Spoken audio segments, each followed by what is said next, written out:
Número 1, debilita el poder de los obreros cristianos, la incredulidad. En varias ocasiones la Biblia da ejemplos en los cuales se demuestra que hasta los discípulos no cumplían con lo que debían por falta de fe. Mateo 17, 19 y 20. Allá la hermana Lilian, Mateo 9, 29. Mi hermana Alba, primera de Juan 5, 4, 5. 17, versículos 19 y 20. Primera de Juan, Miguel. 5, 4, 5. Primera de Juan 4. 5, Capítulo 5, versículo 4, 4 al 5. 19 y 20. Ajá. Amén.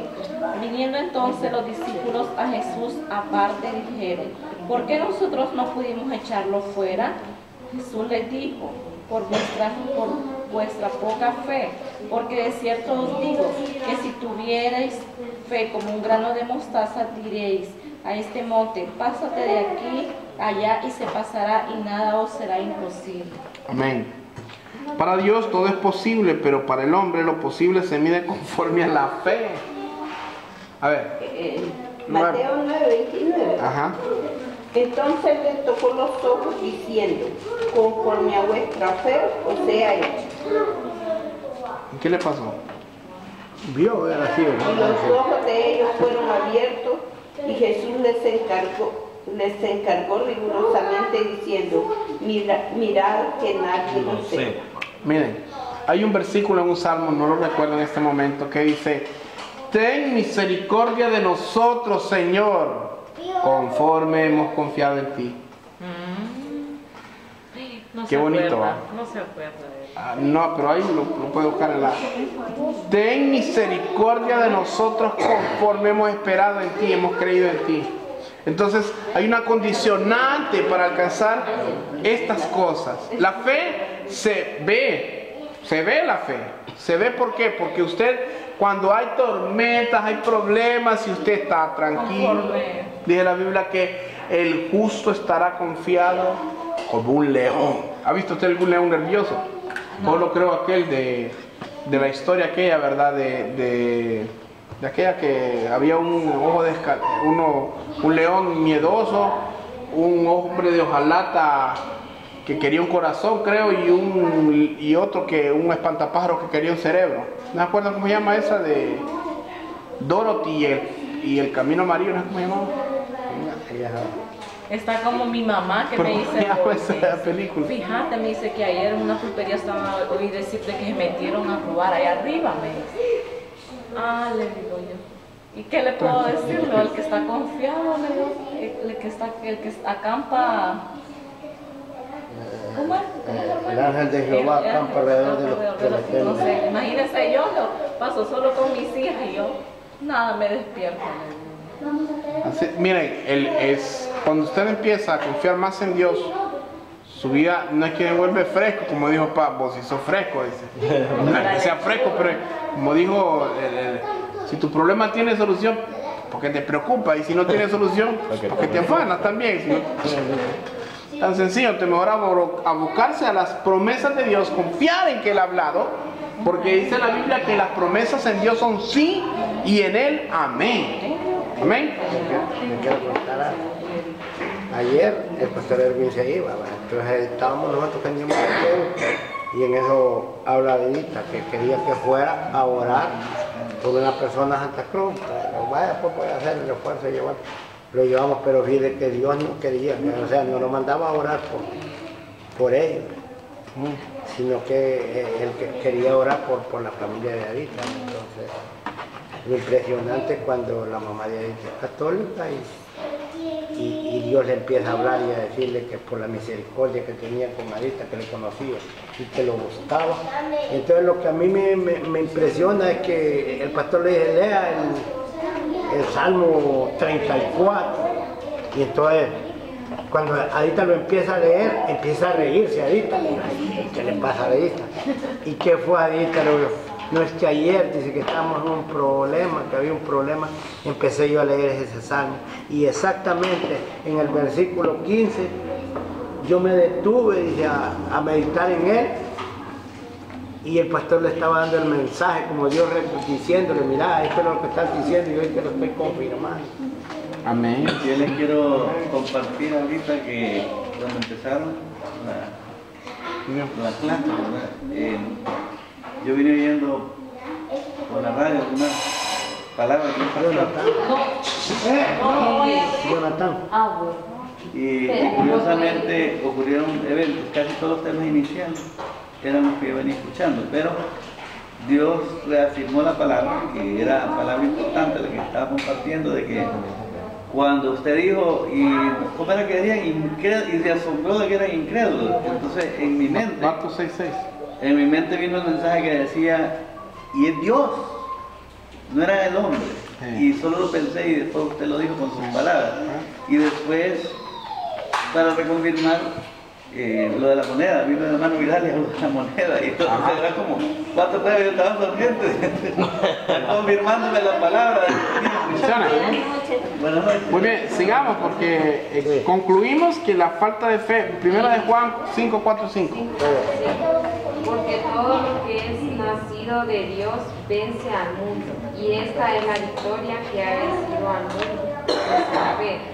¿Quién es el que vence al mundo sino el que cree que Jesús es el Hijo de Dios? Qué lindo. Usted medite un momento en esa palabra, qué preciosa. Dice, esta es la victoria que vence al mundo, nuestra fe.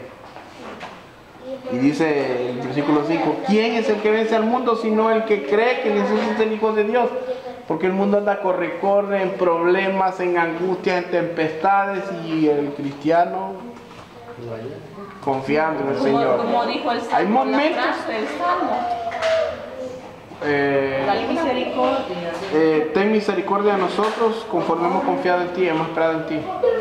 Lo tengo escrito en uno de los libros, cuadernos que tengo ahí, que yo paso escribiendo, pero lo voy a buscar después.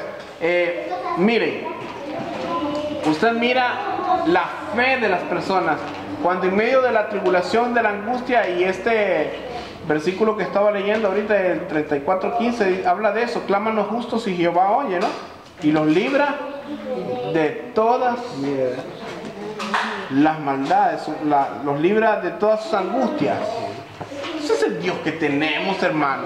¿Por qué se angustia? ¿Por qué se preocupa? No le dé gusto al diablo. Yo, viera que yo a veces me pongo a pensar, no es que nos vamos a echar ahí a no orar, ¿verdad? Vamos a orar confiando en que Dios va a hacer su plan en nuestras vidas. Y el plan de Dios siempre es mejor que el nuestro. Yo les comentaba a estos pastores, a esta pastora ayer, le decía yo, Zacarías andaba orando, andaba sirviendo en el templo, y de repente un ángel se le aparece y le dice, Zacarías, ve a visitar, ve a Isabel, tu esposa, y tendrás un hijo. Ya estaban bien entrados en edad. Estoy hablando de que el hijo era Juan el Bautista. Ahora, ya estaba viejo, ¿verdad? Estaban viejos, adultos. Él no andaba en el templo pidiendo un hijo porque ya le había pasado el tiempo de no tenerlo.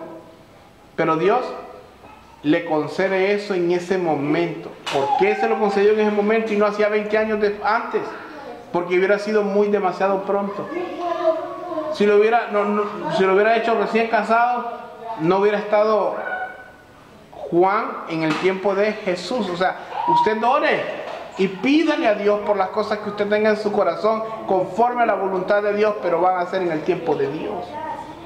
A veces nosotros queremos torcerle la mano a Dios. Ya, Señor, los quiero aquí, los quiero ahora. Híjole, como esos niños malcriados. Usted ha visto un niño cuando quiere una galleta, quiere una galleta ahora. Ahorita y no nada. Y usted quiere decirle, recibe, ¿va? Entonces, así somos nosotros de hijos. A veces malcriados con Dios, dámelo, ¿y por qué no me lo das? ¿Qué te pasa? Mire, calladito, Señor, en tu tiempo, si es tu voluntad, dice, pedid y no recibís, porque pedís para gastar en vuestros deleites. Tal vez no nos conviene. Cayetano, pero muchachos, Dios. Tal vez no nos conviene, y Dios por eso es misericordioso. Nosotros tal vez estamos pidiendo un montón de cosas que no le convienen a Dios, a nuestras vidas, y Dios nos lo da. Pero si es algo conforme a la voluntad de Dios, en Él las promesas son sí, amén, y se acabó.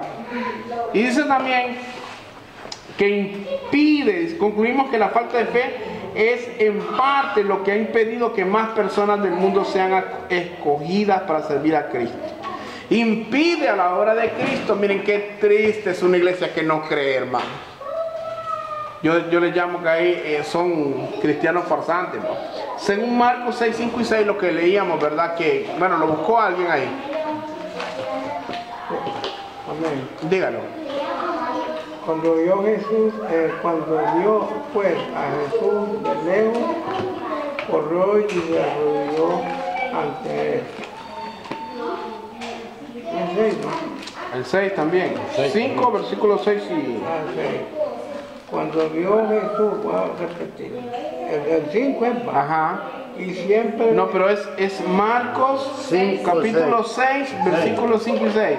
5, 6. No, 6. Sí, y no pudo hacer allí. Y no Dice. pudo hacer ahí ningún milagro.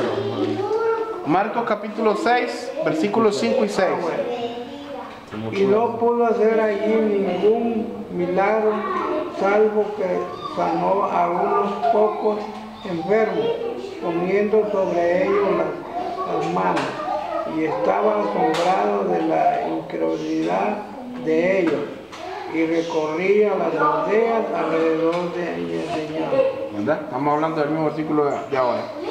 Muy bien, dice, Cristo no pudo hacer muchos milagros en su propio pueblo a causa de la incredulidad de la gente. La fe de parte de los obreros y también de los oidores de la palabra es indispensable para tener éxito en la obra de Dios.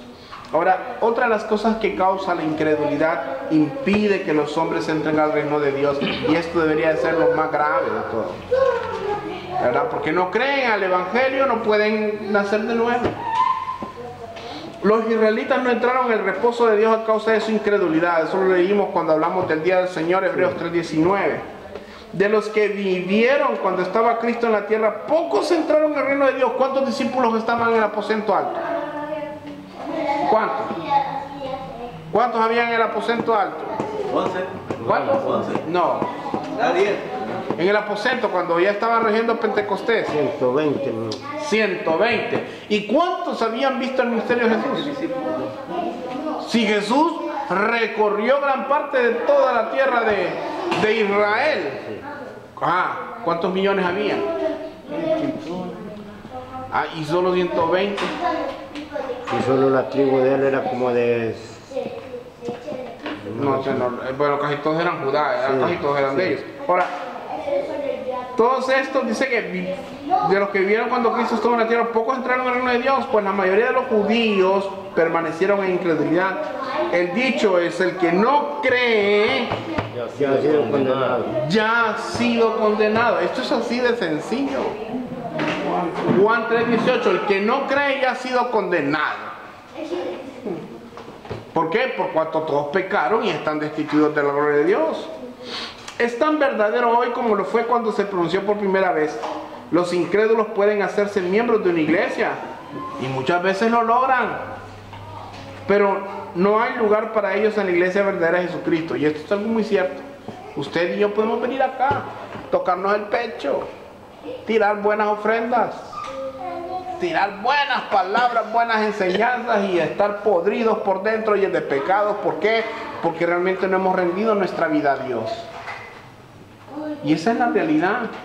Decía un predicador que el problema de nuestros tiempos también en las iglesias es que en las iglesias hay muchos miembros planchados y almidonados, pero no lavados por la sangre del Cordero, ¿verdad? Y esa es la realidad. Usted mira muchas congregaciones llenas de cristianos carnales. Dijo el hermano pastor, ayer nos comentaba y nos reíamos con Sara porque decía que llegó un hombre diciéndole: dice el Señor, el Señor me ha mostrado que esta es la iglesia donde yo voy a ser copastor.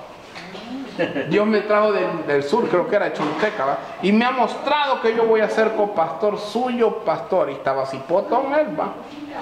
Entonces, pero él no se la creyó, ¿va? Mire, no, hermano, vamos a ver un tiempo, a ver usted cómo camina y todo. Dice que de todo le ponía pero. Dice que las mujeres usan pantalón aquí, pero. Que mujeres líderes, pero. Que en mi iglesia nosotros no hacíamos eso así, lo hacíamos así, pero. Dice que él llegó a hacer tanto. Dice, que un día le dice: pastor, Si usted me da 10 minutos, solo deme, yo no predico mucho, deme 10 minutos de predicación y le sacudo a esta iglesia. Y que va a descender fuego en esta iglesia. Y le dice, no hermano, no quiero que me la queme. Dice que y mire que fue tal el asunto que el hombre al final aparentemente fue a otra iglesia, diciendo que era líder de la iglesia del hermano, y lo ponen a predicar. Y sí, el hermano predicaba bien, dicen que no sé qué. Y un mes estuvo en esa iglesia y salió volado.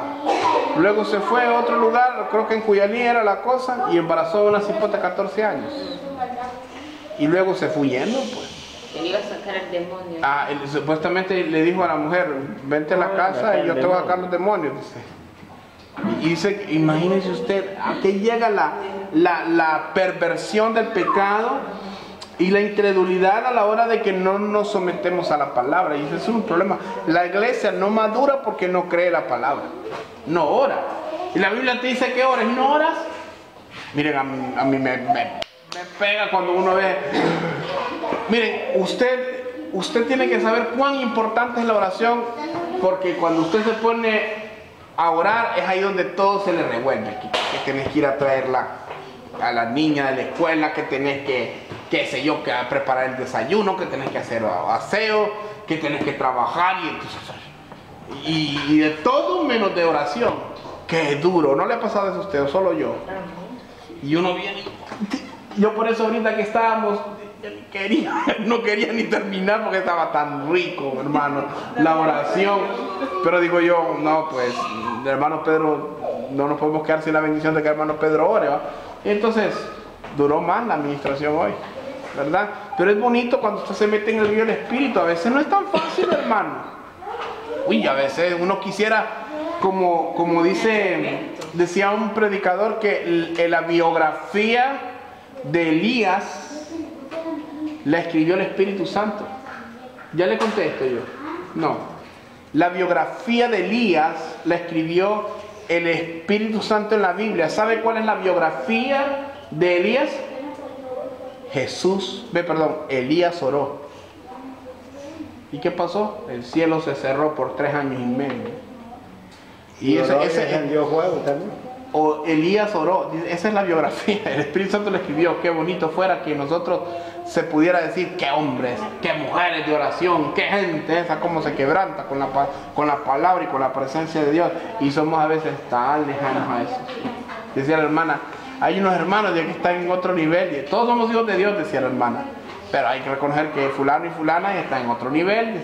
Y es cierto, hay personas que en estas áreas son más usadas por Dios, y uno tiene que aprender que no todos somos iguales, ni los dedos de las manos son iguales. Y a veces, usted sabe que los ministerios que Dios nos da, los da para edificación de la iglesia, no es para vanagloriarnos nosotros tampoco. Entonces, la incredulidad, hermanos, nos detiene muchas veces hasta para que oremos. ¿Para qué voy a orar si tanto tiempo orando y nada que el Señor responde? Pastor, decía un predicador de BMN, cuando tú trabajas para el Señor, dice, no te compares con el ungido, o sea, no te compares con el que ministra, no te compares con el que sana enfermo, con el que expulsa demonios, y empezó a decir, compárate con ti mismo, porque la medida que Dios te ha dado no es el que está al frente, es tu propia medida. Tú tienes que compararte conmigo mismo. Si ayer estaba en este nivel y hoy tengo que estar un poco más arriba, y así es que vas creciendo. Pero si tú te comparas con otra persona, siempre vas a ser un fracasado, porque nunca le vas a dar la medida. Mire, una de las cosas que usted tiene que saber para que usted tenga los pies sobre la tierra, ¿verdad? Como decía el hermano Javier el otro día, nosotros realmente lo que tenemos que ver es que cuando seamos examinados, ¿verdad?, en el tribunal de Cristo para recibir los galardones, usted no lo van a comparar con otra persona. Yo un día le decía a Sara, yo miro muchos predicadores que son de bendición, y yo le decía, y Sara hasta se reía, yo miraba a estas personas, John MacArthur, le digo, Paul Watch, y yo decía, qué gente, como Dios los ha iluminado, a gente de oración y yo quisiera ser como ellos. Humanamente pequé, ¿verdad? Y yo digo, en verdad, yo nunca voy a ser como ellos, ¿no? Yo tengo que procurar ser el mejor ángel que pueda ser. Ay, Dios. Y usted tiene que procurar ser la mejor persona que usted pueda ser a la luz de las Escrituras, porque al final usted va a ser juzgado por quien usted pudo haber sido, no por quien usted era comparado con alguien, ¿verdad? Y dice así, cuando el carcelero preguntó sobre el camino de la salvación, los apóstoles les contestaron: cree en el Señor Jesucristo. Y será salvo. Cuando el eunuco quiso saber si podía ser bautizado, Felipe le dijo: sí, cree de todo corazón, bien puedes. Y finalmente vemos que lo que acontecerá a los incrédulos es que tendrán su parte en el lago que arde con fuego y azufre. La Biblia no ofrece ninguna esperanza de salvación a nadie, sino solo por la fe en el Señor Jesucristo. Dice la Escritura que somos salvos por gracia mediante la fe. Y no de nosotros. Y no de nosotros, sino sino de que Dios. es un don de Dios. Así que felicidades, hermanos. Han terminado el módulo 1 y 2 del tercer nivel. ¿Alguna pregunta? Ya viene la otra fotito.